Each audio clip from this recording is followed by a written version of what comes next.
Class.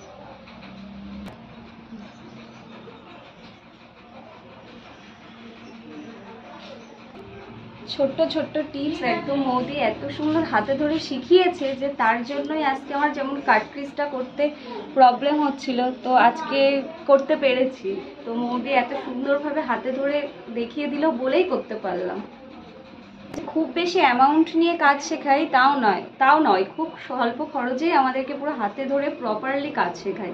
তার প্রমাণ এই যে দেখতেই পাচ্ছ। সব থেকে ভালো একটা জিনিস হলো আমরা মানে সব জায়গায় হয় কি কোর্স কমপ্লিট হয়ে গেছে, 15টা কি 16টা ক্লাস হয়ে গেছে, ব্যাস আর যাওয়া যাবে না, যতই প্রবলেম হোক তাও আমরা সেখানে গিয়ে কোনো কিছু বলতে পারি না। কিন্তু দিদির কাছে সেই সুযোগটা রয়েছে যে আমাদের কোর্স কমপ্লিট হয়ে গেলেও এবার আমরা কাজ করতে করতেই তো আমাদের ভুলগুলো বুঝতে পারি, সেখানে দাঁড়িয়ে দিদিকে সব সময় পাবো ভুলগুলো ঠিক করে দেওয়ার জন্য, বা ক্লাসে যদি আমি কোর্স শেষের পরেও আসতে চাই তো সেটা আসতে পারবো। এইটাই সব থেকে বড় মানে সুবিধা আর কি। ওকে, বাট পাও তো সেই হেল্পগুলো? অবশ্যই। ওকে, তোমরাও একটু প্র্যাকটিস করো, আর আমি তো আছি।